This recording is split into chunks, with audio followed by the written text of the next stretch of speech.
everything we've heard about performance in the second half of our lives is wrong.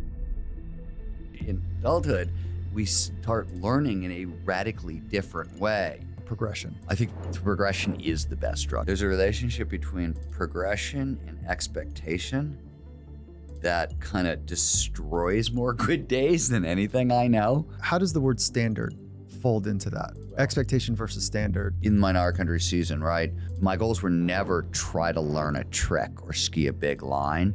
If I got into flow and I was performing my best, then is when I would go learn a trick or ski a big line. I had a standard for behavior. It was unlinked to performance, unlinked to the things I couldn't control. Nothing is more demotivating than saying, I'm gonna go here and learn this, and you don't. What does it take to do the impossible? What does it take to level up your game like never before? What does it take for individuals, organizations, for even institutions to achieve paradigm shifting? Nothing is ever the same again, breakthroughs. Our mission is to decode the neurobiology of flow and cognitive peak performance. Access the minds of maverick scientists, groundbreaking innovators, and world-leading experts to understand what it takes to achieve ultimate human performance, so you can feel your best, perform your best, and accomplish your boldest goals. I'm your host, Rian Doris, and together with best-selling author Stephen Kotler, I present to you Flow Research Collective Radio.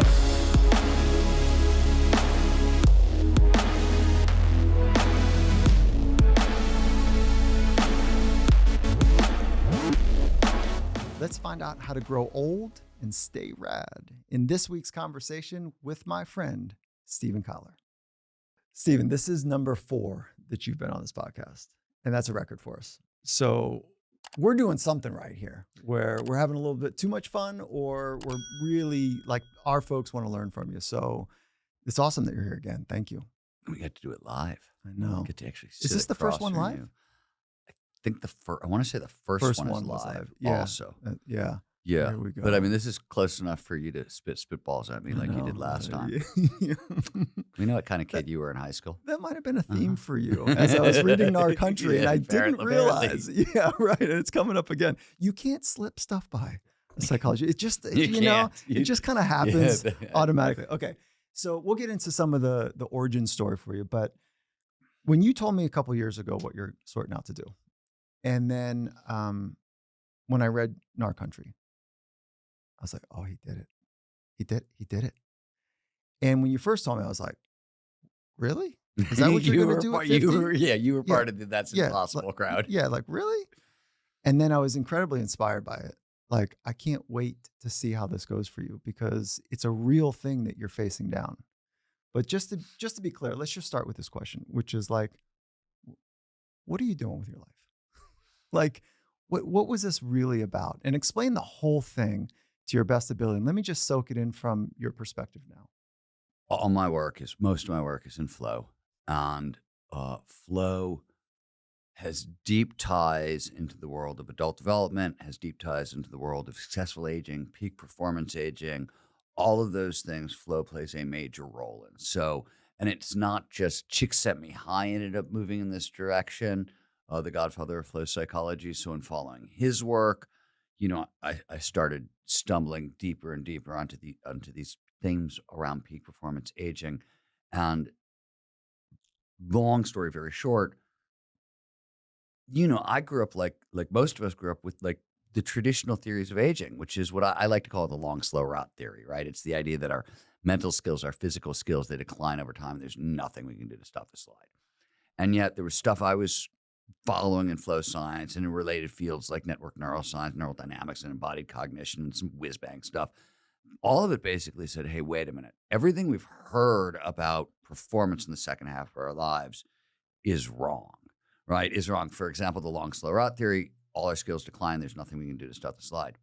Partially true. Our skills do decline over time, but it turns out they're all use it or lose it skills.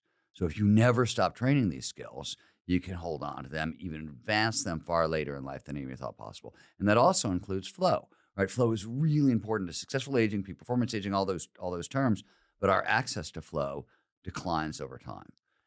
But it's, again, trainable. That's a new idea.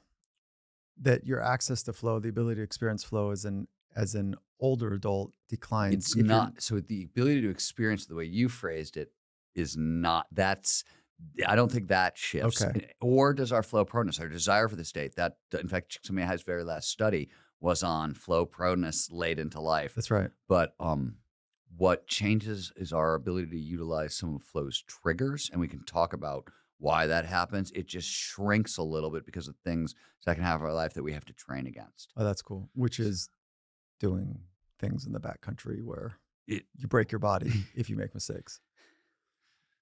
All that is besides the point right now. Yeah. Okay. Anyways, so I the traditional theory of aging, the classic phrase is you can't teach an old dog new tricks, right? And I was reading all this stuff and I was like, wait a minute. If this stuff is right, at least in the lab, old dogs should be able to learn new tricks, including really, really hard tricks. When did you start to identify with being an old dog? I didn't.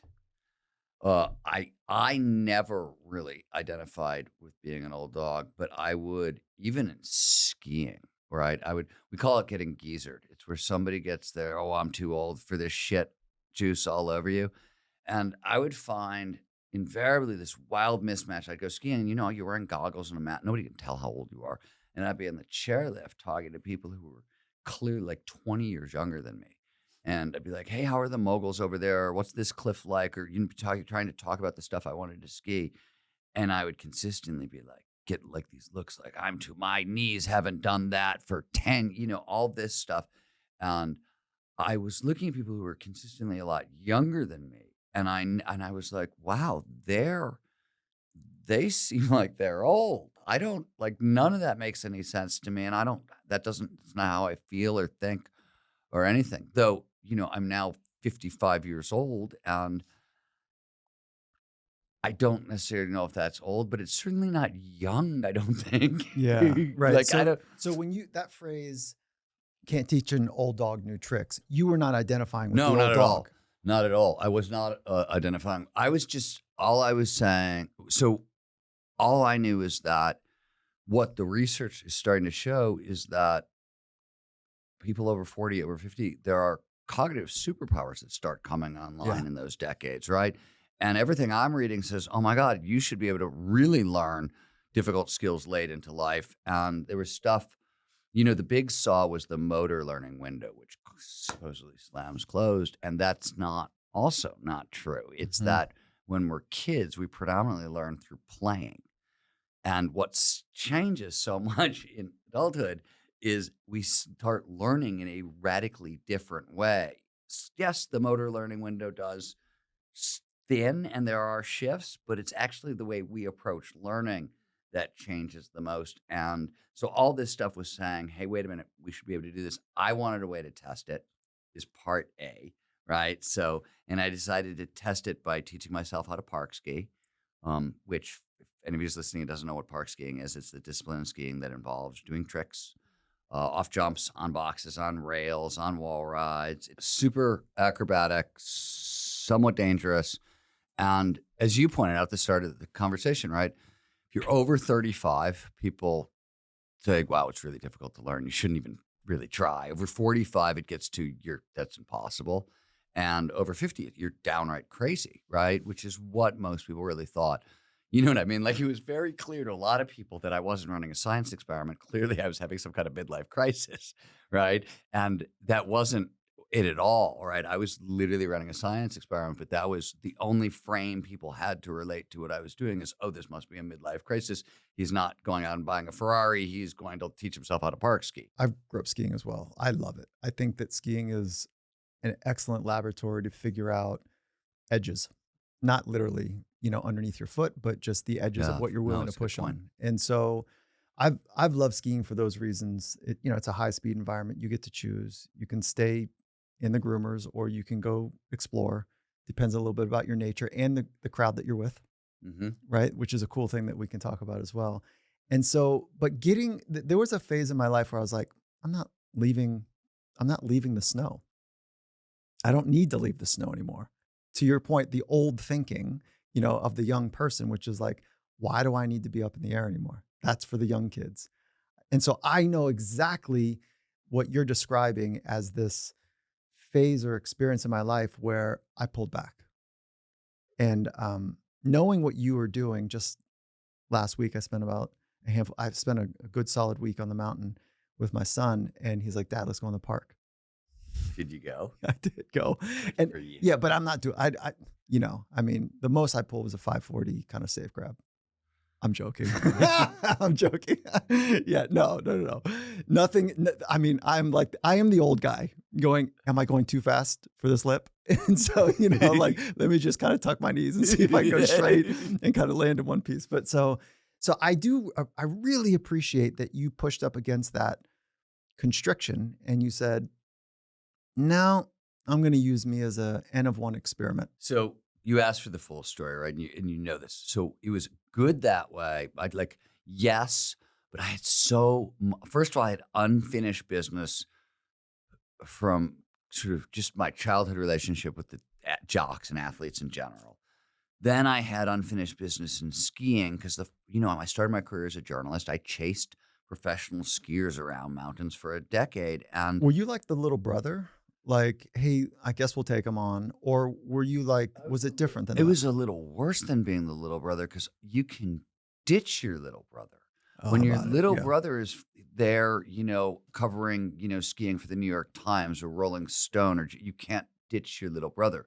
So so you were a reporter. I was a reporter. I was just a reporter covering, right? And this was the beginning of the peak performance research as well from those areas. You know what this is like. I thought I was an expert skier until I got onto a mountain with actual pros. And then you see what that looks like. And you're like, I'm not even a beginner. I've got no skill. Like your self-worth goes. World. Yeah. It's a crushing blow to your self-worth. To me, it was. Yeah. Most of us go experience that.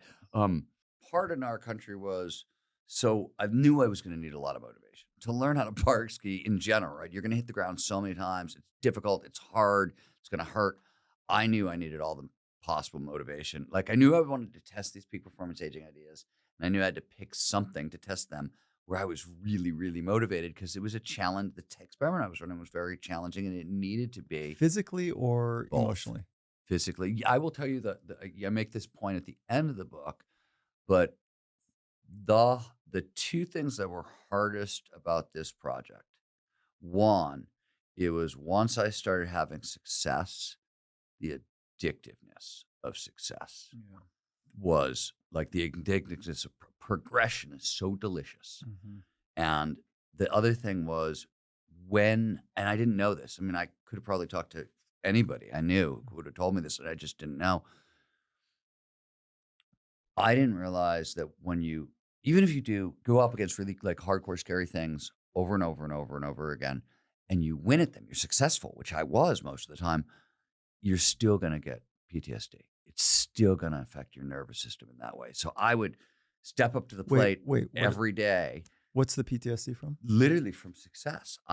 Over the course of the book, I stepped to so many hard challenges. And even though I survived them, every one of them scared me a bunch. And it wasn't any one thing, but the residual, I was scaring myself a lot for 7 months in a row. By the end of it, I had I called Laird Hamilton about it. He was the guy I called, and I was like, dude, I didn't know you could get PTSD. And he said, oh yeah, it happens to big wave surfers all the time. Yeah, we more talk about adrenal fatigue. Right, you don't use the. Yeah, right. But you're framing it as like a traumatic stress, the reason I was reoccurring traumatic stress. So the reason I was framing it as a reoccurring traumatic stress is, in my case, the two of the distinguishing features were my startle response was jacked up to 11, and that's a PTSD symptom that it's too much norepinephrine in your system, and I was doing that fixating thing when you fall asleep and you replay it and jerk awake. Oh, that's interesting. Right. So this is relative.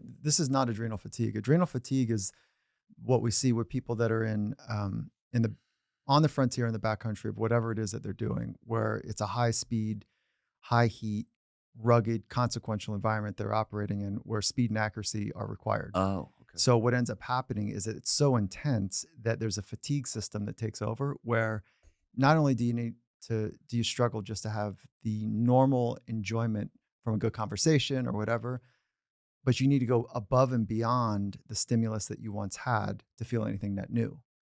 And so there's, this, it's like chasing a bigger, bigger, bigger, and it gets exponentially more dangerous. And 1 foot bigger in the backcountry on surfing is, when you're at that scale, is like a big deal. Whereas 1 foot in small surf is not necessarily a big deal, right? So it's exponentially harder and more dangerous. So there's an adrenal fatigue that takes place that looks very similar to people that come back from combat. And so, but that, you're not talking about that. No, I'm literally, yes, that was the problem with the addictiveness of progress, right? Yes. Is because that's part of the addictiveness of progress. I was talking about that and that side of it, but this was literally, I was developing literally symptoms of actual legitimate PTSD, the super amplified, and like, wow, my wife rolls over in bed and I jump kind of thing. You know what I mean? So like that stuff was real. So those things I didn't see coming. The thing that was so unusual about this is I'm a bad athlete. I've become a good athlete, but it's after literally decades of work at it. Mm-hmm. And what was so shocking about this Gnar country experiment is that the protocol we developed from all this kind of whiz-bang science that I applied to park skiing, then Ryan applied, then we applied in our study groups with others. It worked. I mean, like when I started this all out, I figured if it takes 5 years, cool, it takes 5 years. I learned, my goals, reached all my goals in a single season. To go after something, it's not, there's no hacks and shortcuts. There's no real secrets, but there are fundamental commitments. And so that's me talking, not you talking. There are fundamental commitments that the best in the world do. And you made a fundamental commitment. You moved to the base of a mountain. I don't know exactly where, but you organized your life and lifestyle to go after this thing. Is that a fair statement to say? Yes. Yeah. So, and then you had this ticking time bomb at some point, like, I'm going to run out of time. Yeah. And then the pandemic hit. So what totally triggered it was I had worked 9 years without a break, literally, without even a vacation. Now, I would go skiing. I would have day trips for skiing, but like I didn't even go anyplace overnight. My wife and I think we went away for maybe 2 weekends in that period of time. And I don't go out to dinner. I don't have a social, like I work with you, I ski with you, or I'm married to you, or I don't know you, right? Like, and that's always been my life. So when I say I worked 9 years without a break, I worked 9 years without a break. And I rearranged my life, moved from northern New Mexico to Tahoe. And I was launching a book that winter. Which book was that? Future's Faster Than You Think, with Peter. And my plan, we were going to launch the book. I knew there was going to be like 2 months of book tour. And then I was going to come back. And for the first time in 9 years, I was going to take a 3-month break. And I was going to ski from like basically March through May, which you can do in Tahoe. And yes, then COVID happened. And COVID, and I got COVID. I've got COVID, and then COVID happened, and then they shut down the ski resorts. And out of all the things going on, it was the ski resort. And mind you, I'm like everybody else in COVID. Like we're trying to save my company, and like it's like everything else. It's crazy. But I'm so angry that the ski resorts had closed. Like not just a little angry, like homicidally murderous, and it's building every day. And the whole world is suffering. Billions of people are suffering and dying. And I care that the ski resorts are closed. And I couldn't stop caring. Like I was super angry. And the level of anger where like you're dangerous to your marriage. You're dangerous to your you understand rock and roll better. You do understand rock and roll better. Yeah. Slipknot. Yeah, sounds really good. Yeah. And so what I was picking up on in your experience is that you hit the panic button. Like, I'm going to run out of time and I'm not going to go after. I'm not going to run out of time. All those things happened. Like the season went away and I was like, this has been sweat. It was like, so why am I so mad? Mm-hmm. That was it. I was like, why? This anger is totally irrational. So I started investigating the anger, right? I'm like, okay, why are you so mad? I was like, oh my God, I've been robbed of progression and I'm running out of time. So that was exactly it. Like I'd run out of time. Yeah. And so I decided, then coupled with all the peak performance aging stuff, it seemed like a great way to kind of turn that into a fundamental challenge. And then the other motivators, like the deeper motivators, were, it sounds like that you struggled at some level as a kid with your relationship with sport. Oh yeah. And so you wanted, is part of this that you wanted to prove them, in quotes? So no, so we started this conversation. One of the things I said at the beginning is, as we enter our 40s and 50s, we get access to legitimate cognitive superpowers. Yeah. So let's go a little bit deeper into that. There are genetic changes that happen. Certain genes are activated only by experience, so it's actually epigenetics. And there are changes in how the brain processes information in our late 40s and 50s. And it's really the two sides of the brain start to work together really well, like never before. And the brain starts to recruit underutilized areas and regions and build backups and redundancies and things like that. And as a result, we gain access to whole new levels of intelligence, creativity, empathy, and wisdom.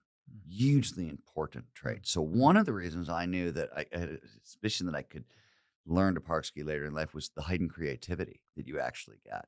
And even the heightened wisdom. The heightened wisdom means like more emotional control, ways to keep myself safe that maybe I didn't have access to when I was younger. So I thought there were certain things from this pool working to my advantage. And I'm a writer. I want access to new levels of intelligence and creativity and empathy and wisdom.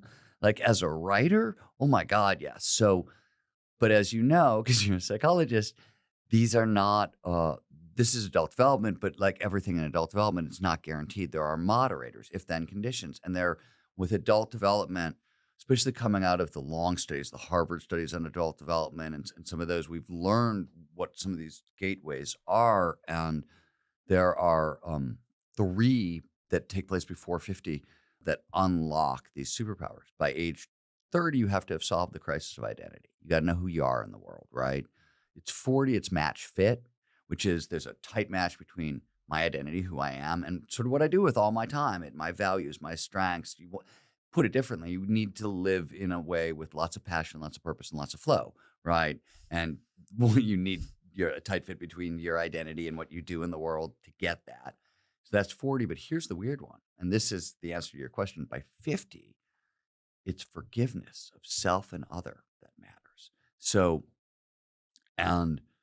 you got to set down shame and self-consciousness, and you got to forgive all the people who have done you wrong. And, I've said this before, like I grew up in Ohio. I was a punk rocker in Ohio. In Ohio, if you had a mohawk, like carloads of football players would like pull over on the side of the road just so they could beat you up as a group.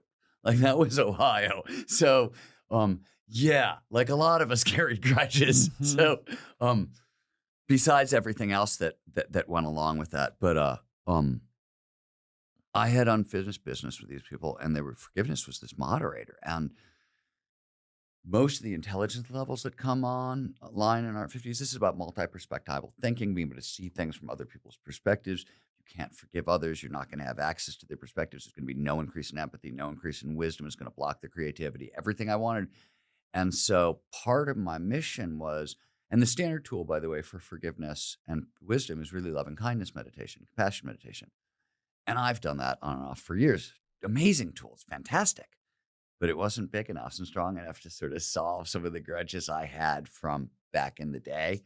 So I decided I wanted this kind of challenging athletic quest because I thought if I could go walk a mile in their shoes, like really create a quest where I would have to become a jock to succeed. There would be no, you can't teach yourself how to park. That's a massively athletic activity that requires all of right? So I was like, okay, I know I want these superpowers and I need them for this quest and everything else. But I knew that's when I say I had unfinished business. I had unfinished business, and it was bigger than the best tool I had, which was loving kindness meditation. And so this is what did I think it was going to work? No, I thought the whole thing was kind of ridiculous, but I had no other ideas, and I knew I needed to do something. So I just ran the experiment, and it turns out it did work surprisingly well. When you were running it by people, and I think about our call when you were telling me what you're doing, did it help you or get in your way when I or others were like, really? Is that what you're going to do? Did that, sometimes that does wonders for me. So oh, I always say I'm really fond of spite, small s. Spite as a motivator, yeah. right? I really am. It feels like it was too hot of a fire for me. Oh, Like I couldn't manage it. it doesn't like, well, I'm not like, I hear about like, some of the football players, even maybe they're just saying it for the microphones where No, they're not saying. I it for know. That's what I mean. microphones. Like, where, like that kind of like competitive, he's like, I'm not that way, but like, tell me I can't do something. Tell me it's impossible. that works. That's why I'm asking. That's That works. That's really motivating for me. I'm just wondering, like, what the insight is when you have an idea and it's relatively clear and you are pinging your community.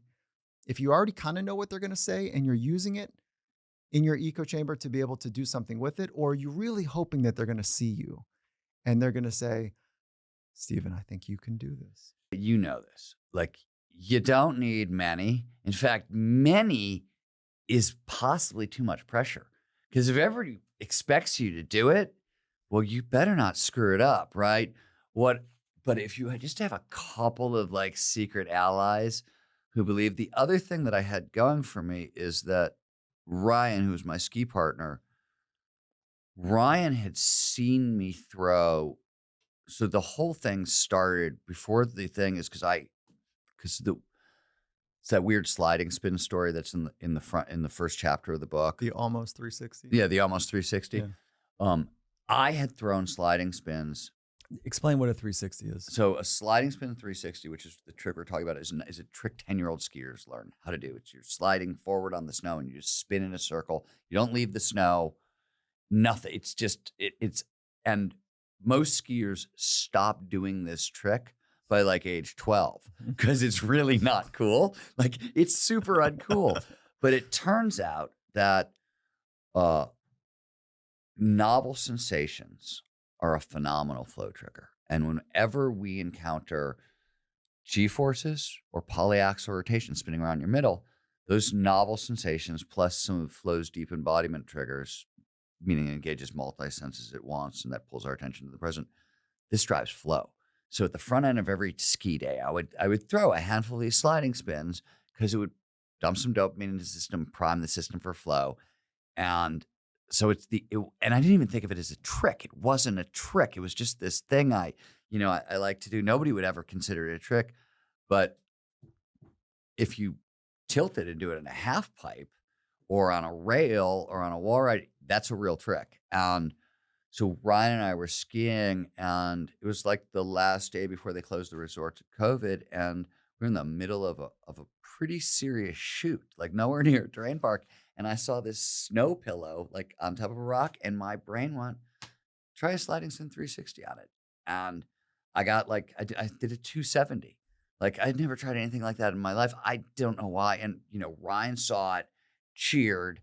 And so he also, like, he knew what I was building on. Like, that was what I was going to, I was going to build on that foundation. Right. And so he had seen that. Nobody else had seen it. And he'd also seen that, I threw it basically on one of the steeper pitches of a run called Oops and Poops. That's a heavy run. So like, it wasn't like I just threw it on a beginner slope. I threw it in the middle of a really heavy run with consequences everywhere. I don't know why. It just sort of came out of me one day. But so he had seen that, and he had a little bit of faith.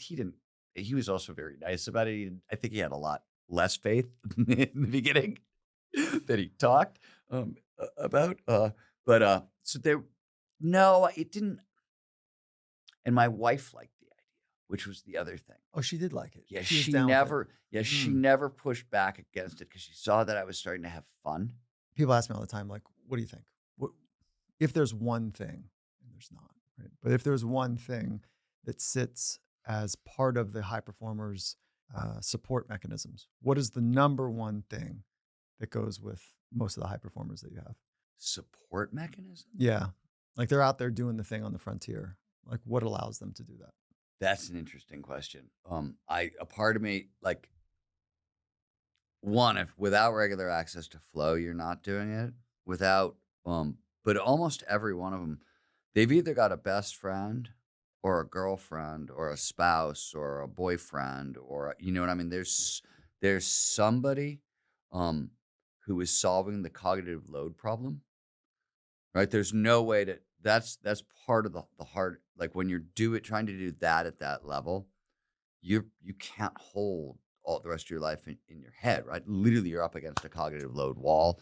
So there's got to be somebody who's filling that gap, and there's got to be a lot of flow in a tight loop because otherwise you can't keep going. The other thing is, I always think there's always a little extra. It's a mission. It's not just a there's a little bit of a there's a little bit, Yeah. especially with the ones who are really really good and you know and stay for a while. When you say mission, so I'm nodding because that's now how I'm answering the question. It's like when people ask me, and I'm like, it's my wife, and they ask like, what is that true for other people? I'm like, yeah, the support mechanism is really important. And so I couldn't have done. It's an intimate other. Gnar, I didn't.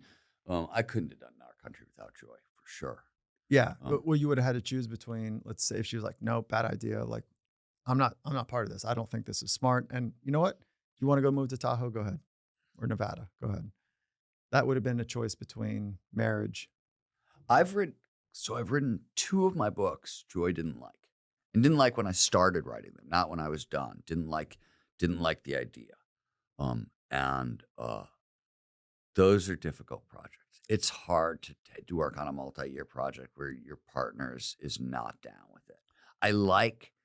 I think that's one of the great things about my marriage and a strength that like my wife is willing to look at me and be like, yeah, I think the book you're writing, I think that's a bad idea. And I disagree with the premise. Like I look at that so and I'm like, good. right. Yeah, that's a healthy marriage. That's great in a relationship. Yeah, it's so good. And it's also, it forces my books to be better. Right. She's constantly like, you can't sleep on anything because you're already against the idea a little bit. So it makes me better and I don't mind any of it. But it is a harder project. It's a harder project. Yeah. There's no way around that. Okay. So let's do 2 words. Let's do 1 word right now, progression. It's a word that matters to both of us, but let's just open that word up a little bit. And then let's get into what the unlocks are that you figured out for other people that want to increase or grow in a multifaceted way in their life. And they're feeling a little bit older. They're over the age of 50 and they're looking for some unlocks. So let's go progression, then the insights you learn and the unlocks that are applied for folks. So it's funny because the unlock that I'm going to come to in a moment is literally a formula for progression and lifelong learning. So if you want to stave off cognitive decline, Alzheimer's and dementia, you need expertise and wisdom. All right. Those are they create big networks in the prefrontal cortex. You need keep working. No. So when they say, hey, lifelong learning is how you preserve the brain, they're not joking. Expertise and wisdom, which are expertise, think of it as facts, strategies, skills, wisdom, emotional intelligence writ large. When we suffer cognitive decline, Alzheimer's and dementia, it's predominantly the prefrontal cortex because the prefrontal cortex is the newest structure in the brain from an evolutionary perspective, most vulnerable disruption. And when expertise and wisdom are really diffuse networks across the prefrontal cortex, and when the brain builds brain networks, as you know, it doesn't find one way to do something. It likes to find 11 different ways. Redundancy is what the brain likes when it builds networks. And so the greatest defense against Alzheimer's and dementia and cognitive decline is literally expertise and wisdom. In fact, Yakov Stern, who out of Columbia, who did some of the early work on this, he did a really famous study where he was looking at like leisure activities that increase expertise and wisdom. So things like doing puzzles or having rich intellectual discussions with your friends or reading or those sorts of things. You get an additional 8% protection against Alzheimer's, cognitive decline, and dementia for every additional sort of expertise, skill set. Oh, that's a cool leisure finding. activity. Yeah. Really, really neat finding on there. So expertise and wisdom, lifelong learning, progression is literally how you have to preserve brain function. So the hack I'm going to give you in a moment does all that. But I want I want to come back to progression. I don't think there's a better drug in the world. I think progression is the best drug. Yeah, in the world. I wish that like, that term wasn't political. is You it know, political? Progressive, Oh, like I that. guess that way. Okay. And like You're right. like that, it's one of my favorite words, progression. It's definitely an off-axis feel to the word. Like you can look at it and not get the vibe that I think you and I both feel when we say the word. So when I say the word, my buddy Michael Warden, one of my closest friends, has been teaching himself how to play the guitar. I mean, for 4 or 5 years now, right? And he says, you know, the best thing about teaching myself how to play the guitar is I'm never going to run out of guitar. I'll never run out of guitar. There's an endless amount of shit that I can keep. I don't run out of anything. I'm going to keep learning. I think of skiing that way, or writing that way. I actually think marriage that way. The actual like how to be in a good relationship. Like these are the infinite games, right? But their progression is built in, and you don't win. There's just the progression. And the other thing that is weird also is, to me, there's a relationship between progression and expectation that kind of destroys more good days than anything I know, right? Which is like going into, and it could be a writing activity, going into a mountain and expecting a certain level of, you're going to make this much progress today. I love this thought. How does the word standard fold into that? Expectation versus standard as a killer too. This was why in my Gnar country season, right? My goals were, if I didn't have a lot of energy, I wanted to ski 12 laps a day. If I had a lot of energy, I'd ski 16. And if I felt really great, it was 20 or more. And my goals were never try to learn a trick or ski a big line. If I got into flow and I was performing my best, then is when I would go learn a trick or ski a big line. So I tried to separate the standard. I had a standard for behavior, right? It was unlinked to performance, unlinked to the things I couldn't control. I wanted, my standards are things that I can control. That's what I do can too. always meet. Yeah. So standards are about process. Yeah. Not an expectation for outcome, but a standard for how the inputs feel. I'm going to do this. Yeah. And I totally had to separate those. I knew, well, then that was for motivation reasons, because nothing is more demotivating than saying, I'm going to go here and learn this. Yeah. And you don't. In fact, I found, oddly, one of the easiest ways to not learn how to do something while skiing is to turn to my ski partner before the day begins and say, you know what I'm going to definitely do today? I'm going to get my switch 180s down. I'm going to get 10 of them, at least 20 of them today. And like the end of the day will come and I'll realize I hadn't even done one. Like it's almost a guarantee. If I say it out loud, it's almost a guarantee that it can't happen. And I don't know what that is even about. It is such a fine line, because the progression nature, I have a hard time relating to people that don't love it. And like, I get external goals, I should say that, but they don't drive me. And I know that's a popular thing to say, but the unlock is so it's so rich when something happens inside of me that I go, oh, got it. Oh my, wow. That thing it's like elusive and wonderful, and it's big when it takes place. That fuels me big time. Chick Set Me High talks about flow as an engine of adult development, because on the other side of a flow state, because to get into this state, you have to use your skills to the utmost, right? You have to push on your skills. Right on the edge. You right at the edge.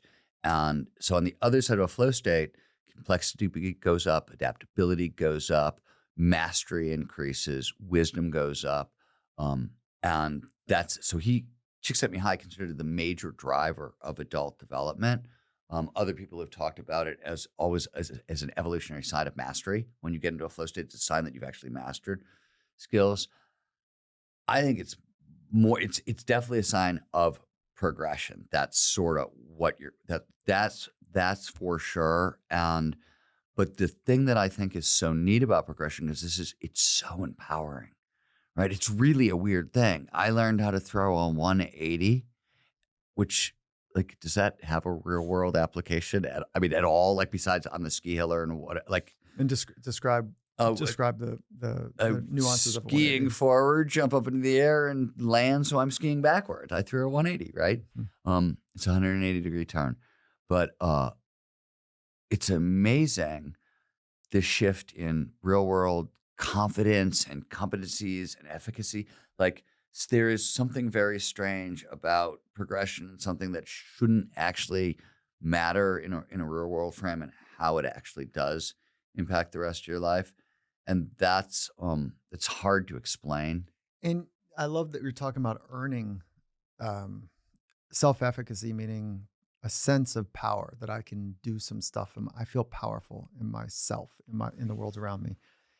And you have to earn it. You can't, nobody can give it to you. Same with empowerment. No one can give you, like, this idea that happens in business is like, we want to get after empowerment. We want to help people to be empowered. You can't, like, come off of the perch and say, you are now empowered.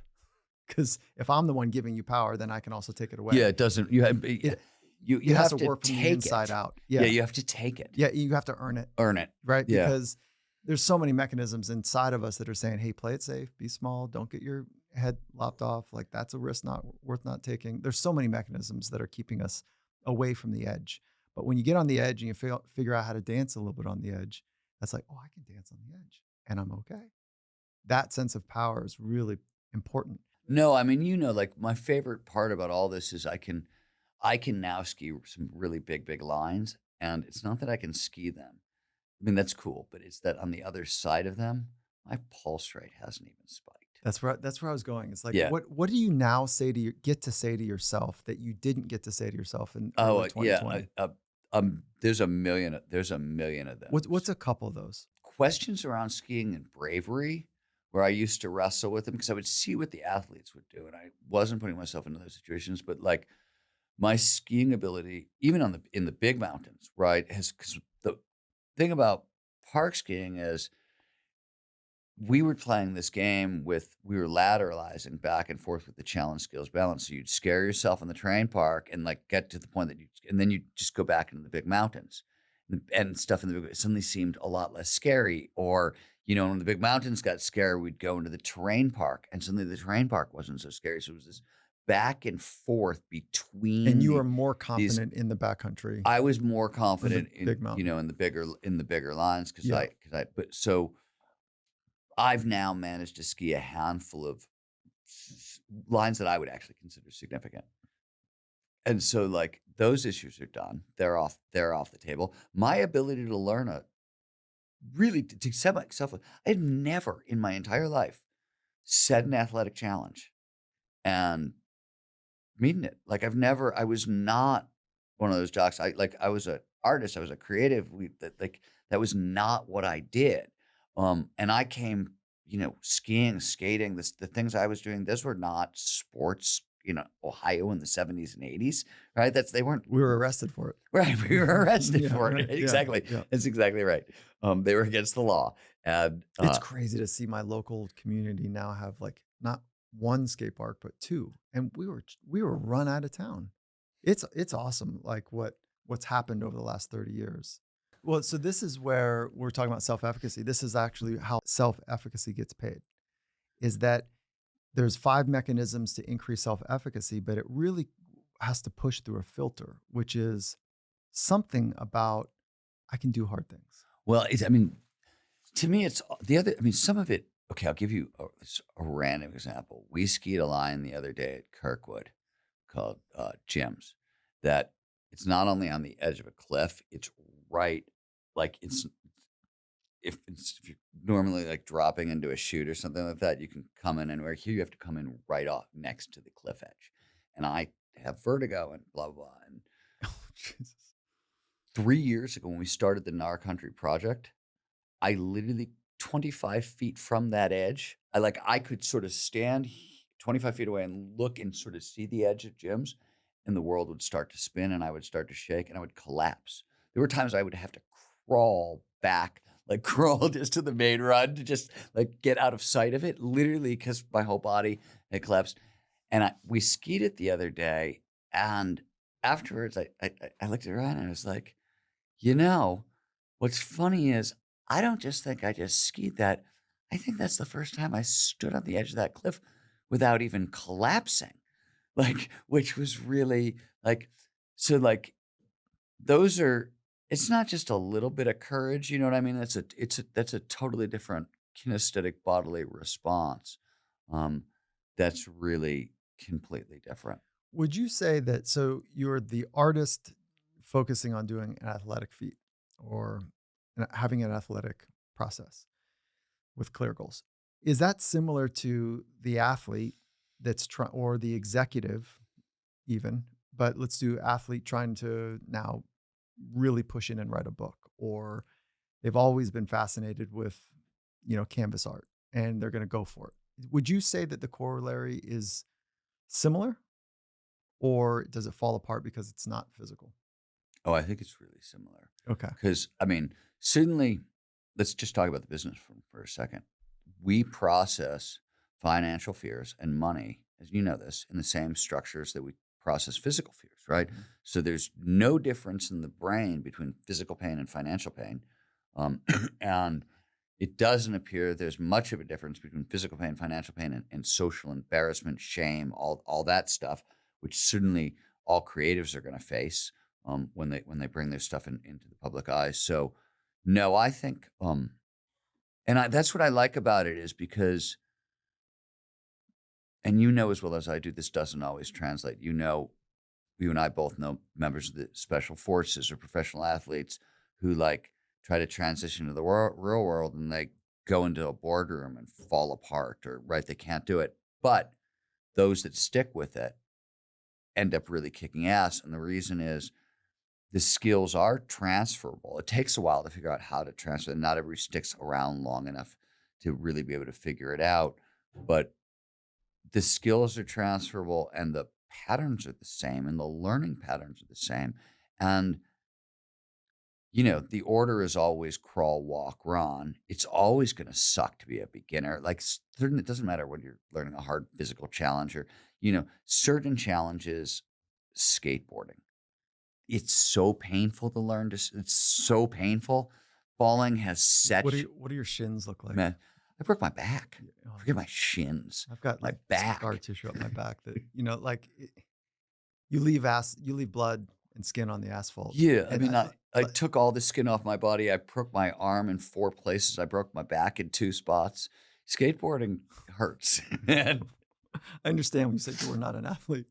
yeah, that's the other thing. I'm joking. Yeah. No, joking. that's exactly right. Yeah. You're totally. I was devoted to all You're these right things. on the edge. No, but I'm not naturally. I know what sort of naturally gifted athletes look like. I've been around a lot of them. I'm not that. I really am not. So so let's get to the unlocks. Yeah. And like when people read or they're listening at this moment, what do you hope they take away? What is the process that you've clarified? I mean, the two takeaways. I mean, like, one, you asked for the hacks. So like, no, I did not ask for not the hacks. Yes. Well, you and I know there's no such thing as a hack. There are no shortcuts, but like the formula. Okay. Peak performance aging in a single sentence, right? Mm-hmm. If you want to rock till you drop, you have to regularly engage in challenging social and creative activities that demand dynamic, deliberate play. And I'll define dynamic in a second, and take place in novel outdoor environments. And dynamic is, right, as you know, dynamic basically means there are 5 categories of functional fitness: strength, stamina, flexibility, agility, and balance. All 5 need to be trained over time. All 5 decline over time. All 5 are very trainable. So dynamic is one word for all 5 at once. And bonus, when activities are dynamic, when the brain has to coordinate strength, stamina, and balance at the same time, for example, that not only does a bunch of good stuff for the body from an exercise perspective, but dynamic motion boosts the angiogenesis and neurogenesis, 2 big fancy words. But angiogenesis is the birth of new blood vessels in the brain that support, right, new neurons. And neurogenesis is new neurons, right? And you want to fight off Alzheimer's and dementia, preserve cognitive function, you need new neurons, right? So dynamic motion is an extra. It hits all the physical categories, but it also helps you preserve the brain. It's also one of the reasons that action sports are such great anti-aging tools. They're phenomenal for it. But that's the formula. And before we drill down into those parts, I want to say a couple high-level things. First of all, a lot of those words are flow triggers, right? So a lot of this formula, flow really matters for peak performance aging for a bunch of reasons. We can talk about why in a second. But so a lot of these things do double duty as a flow trigger. A lot of them help unlock so creativity. We talked about the superpowers of aging. Creativity is a moderator. If you want multi-perspectival thinking, this boost in intelligence and creativity, and what you actually, creative activities in your 50s are what unlock it and totally train the brain. So you have to have them. Challenging activities. What type of creative activity? Doesn't actually matter. It's literally, so you got to remember, creativity could be everything from I drove a new route to work for the very first time to I'm doing fun things with words as a writer and sentences to I'm creatively interpreting terrain features with my body in a new way as a skier or as a snowboarder or whatever. So creativity, it's the act of connecting ideas together in novel ways that starts to unlock these really beneficial changes. So challenging social and creative activities, social, huge boost, right? If we robust social connections, people with robust social connections will live about 8 years longer than other people, right? Really matters. Dynamic, I explained. Deliberate play is it's sort of the inverse of deliberate practice, right? And deliberate practice, repetition with incremental advancement is great for learning certain kind of skills, but as a general rule with most skills, deliberate play, repetition without repetition, repetition with improvisation, outperforms deliberate practice for a million different reasons. If the first is that like the more neurochemicals produced during an experience, the better chance we're going to remember it, right? That's what neurochemicals do. They tag experiences. When we do deliberate practice, the best we're going to get is, incremental advancement, and you're going to get a little bit of dopamine, right, from goals. With deliberate play, you're going to get that dopamine, a bigger hit of dopamine. You're also going to get endorphins, which is what underpins play. So you're getting two really potent reward chemicals instead of one. So you've got a much better chance of increasing learning. And with deliberate practice, there's one right answer. I did the thing I did before and a little bit better. With deliberate play, there's only one wrong answer. I did the thing I did before. Everything else is a right answer. So there's a lot of feel-good neurochemistry and less shame and embarrassment. So challenging social and creative activities that demand dynamic, deliberate play take place in novel outdoor environments. And novelty is another flow trigger, right? Pushes dopamine into our system, drives focus into the now, drives us into flow. So there are 9 known causes of aging. What they share in common is inflammation, stress inflammation. So anything that fights stress is an anti-aging technology, right? So this includes mindfulness and breath work, all that stuff. But as we know, a 20-minute walk in nature outperforms most of the SSRIs on the market, pushes that much serotonin into your system, removes stress hormones. So novel outdoor environments, you want the stress component there, the de-stressing component, but most importantly is if you want to preserve cognitive function, you want neurogenesis, right? The birth of new neurons, synaptoplasticity, those neurons form networks. We evolved as hunter-gatherers. The brain evolved to remember where we were when we had emotionally charged experience in outdoor environments, which is why the hippocampus, which does long-term memory, that's cool, also does mapping and location, that's right? Cool. Mm-hmm. So the easiest way to get the brain to do what it's supposed to do and birth new neurons is to have powerfully emotionally charged experiences in novel outdoor environments, which is why the longest lived communities in America, Summit County, Pitkin County, and Eagle County, all in Colorado. This is Vail, Beaver Creek, Aspen, Copper Mountain. And folks in Summit County, which is the longest lived community in America, they will outlive the rest of America by an average of 10 years. So you want to talk about the power of action sports and outdoor activities for longevity. Think about my formula. A lot of that is packed into outdoor sports and action sports. Summit County is your example of it working. Oh, that's cool. Yeah. That's a good find. Wow. So you consider a terrain park, to be a novel outdoor experience? Have you been into a terrain park recently? Yeah, but they don't change. Like, so I want to just Oh, they pull do on it. change, by the way. Well, they change, let's say, every X number of days. But when you're doing 12 laps, they're the same. The features haven't changed. Your line on it can change. The future, which is a good thing, right? Because you can get those repetitions, but every like couple of weeks they do change the park. So I naturally went to surfing, which is like every wave. Every wave is yeah. different. So you're fitting that in. So is that basically any outdoor environment? Like it's the emotionally charged right, experiences, there you go. right? So that's like, as long as you're having emotionally charged experiences in outdoor environments, the brain, like, our brain evolved to remember where was that ripe fruit tree after the long winter, or where was the cave that housed the bear that tried to kill us, and That's so we right, could yeah. avoid that, right? All that Right, stuff. yeah. So that's what the brain evolved to do. So it doesn't really know the difference between, like, I scared myself jumping off a jump and I saw a bear. It's still a bunch of norepinephrine and cortisol, and the brain is treating it the same way. So you get the same kind of reaction, but you get neurogenesis, which is what you're looking for. So that's really peak performance aging in a formula. Is that your term, peak performance aging? So it's been, I think, the first adaptive aging, successful aging. There were a bunch of those, right? Yeah. And they were all about, and they still are, they're about maintaining quality of life and sort of lifestyle interventions. They weren't about peak performance, performing at your best. Where peak performance started showing up, it started emerging as a term when people started looking at the skills like VO2 max. I think this was one of the first times I saw it. VO2 max is one of these use it or lose it skills, right? And it used to be, we know VO2 max, which is our upper aerobic capacity, it starts declining at 25. By 50, it really starts to fall off a cliff. And in the successful aging community, in the whatever community, this is one of those things people used to sort of beat you with. Like, you're never going to be able to do, because what about VO2 max? Like, we all know it falls off a cliff.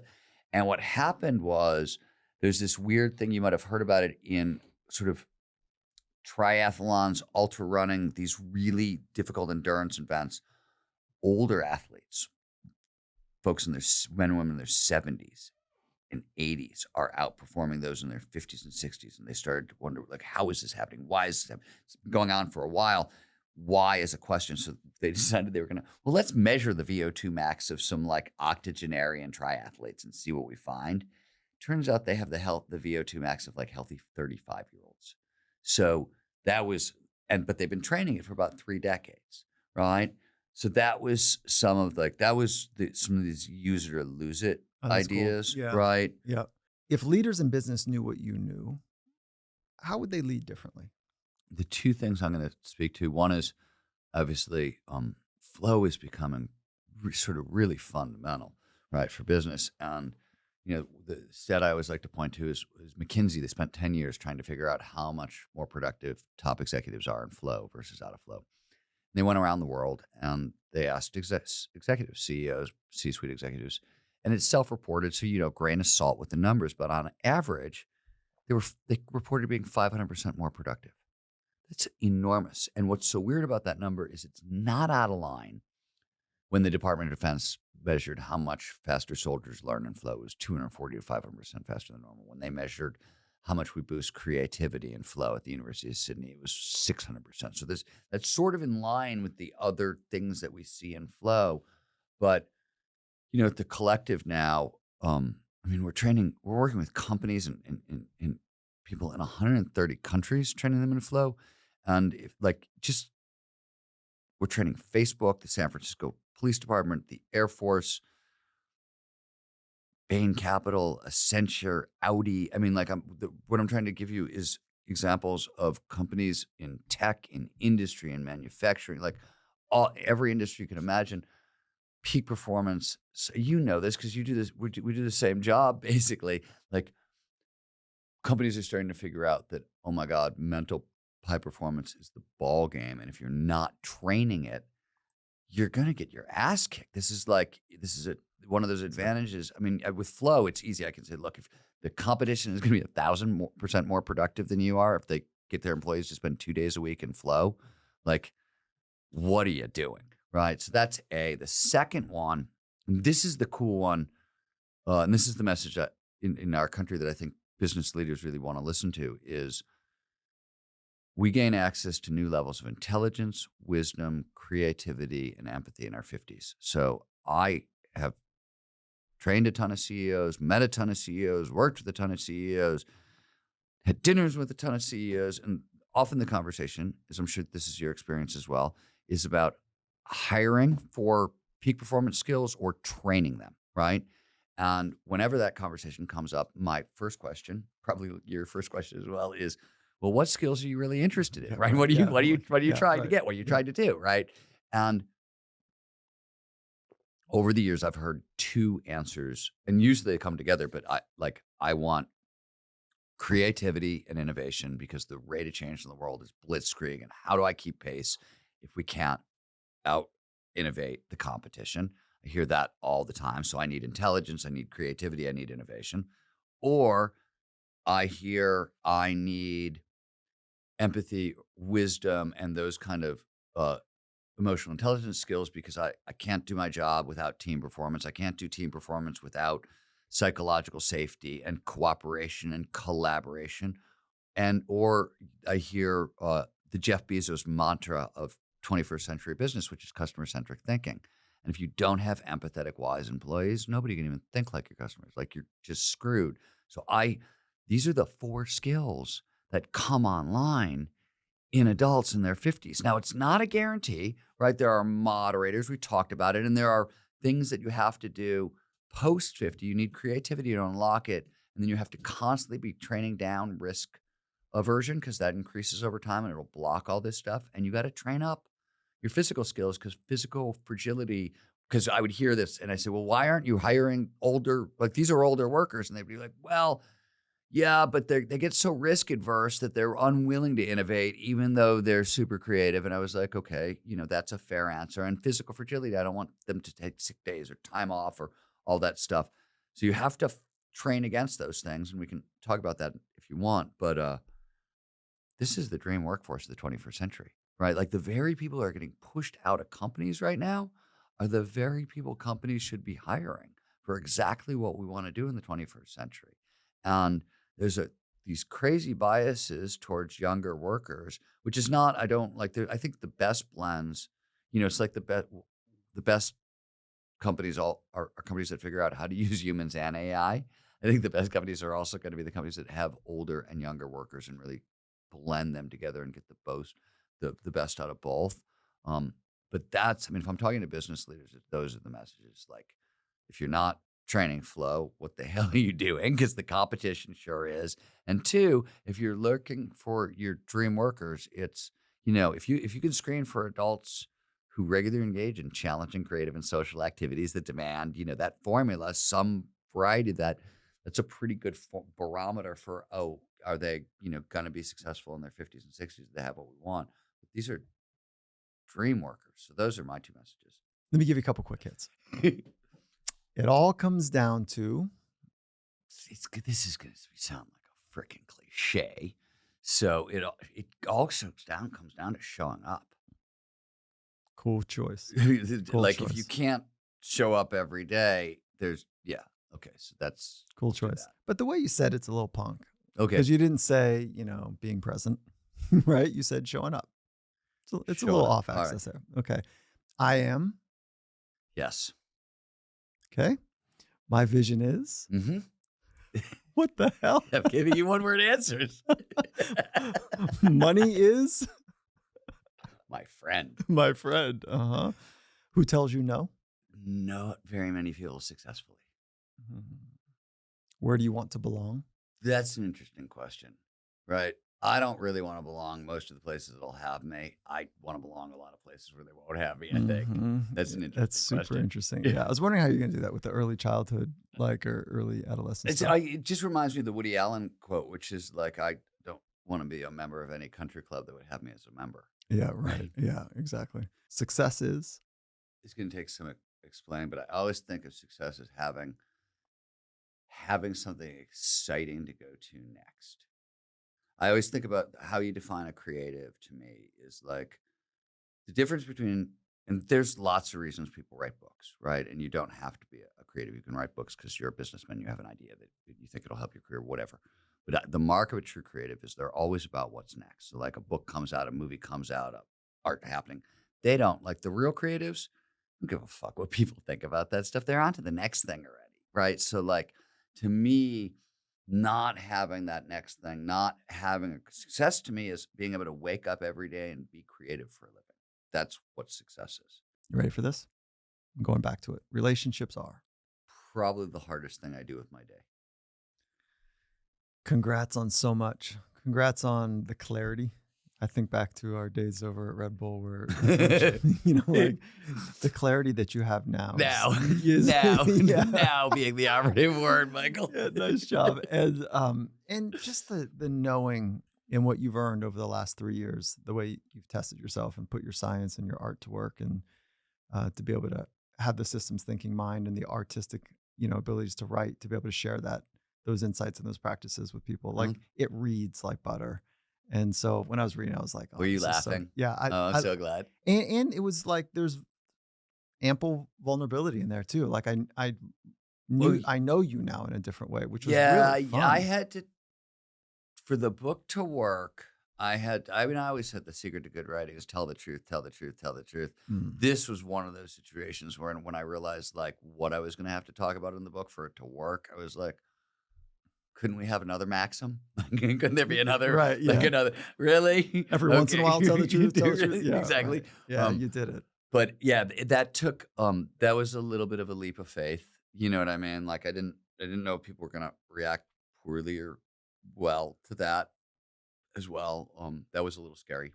Yeah, it's cool, man. Yeah, are you enjoying the feedback that's coming, or are you not taking a look at the feedback? How do you work with that once you launch it? The thing that's been the most fun is, yes, we turned this into a training, right? So now we have our standard flow training, and then we have Forever Dangerous, which is the second half. And it's really focused on our ability, as I said, flow, our ability to get into flow matters over time, but it decreases. So we've got a training for it. But people in their 40s, 50s, 60s, 70s, 80s are, because it's about, we can teach you a bunch about peak performance aging, but I'm also trying to create a Gnar style mission for people. Mine was learning how to power skate, right? But it's whatever kind of impossible challenge you can set for yourself that would essentially explode your mindset towards what's possible in the second half of your life. And some of the stuff people are doing and have done, that's been really cool. Oh, that's awesome. Been really cool. Yeah, like I'll see things on like, the other day there was something on Instagram where it was like, Grandpa joined the climbing gym. You know what I mean? Like Red Gnar country and like that kind of stuff. And I'm like, that is so cool. And it's not just physical. Action sports aren't for everybody. So there's people who've done everything from like, there was a woman who first solo art show. Right, because that was like her impossible barrier. So there's been a whole diversity of things people have done, and it's new, it's early. So like, there's more of this coming, right? And That's what's up. It's really neat. Yeah. But like, 70-year-old folks who are like trying to run Ironmans or or learn how to kite surf, or it's just cool. It's just cool. Congratulations, brother. Thank you, sir. Yeah. Thank you for coming in. Thank you for sharing eloquently wisdoms and insights and using your body as a bit of a tool for the last 3 years to heighten our understanding of peak performance aging. Appreciate Thank you, sir. Yeah. Thanks for having me. If what you've heard on Flow Research Collective Radio has been helpful, please consider doing us a solid and leaving us a review on Apple Podcasts, Spotify, or wherever you are listening to this. Reviews help us connect to a wider audience so we can get these peak performance principles out to more people.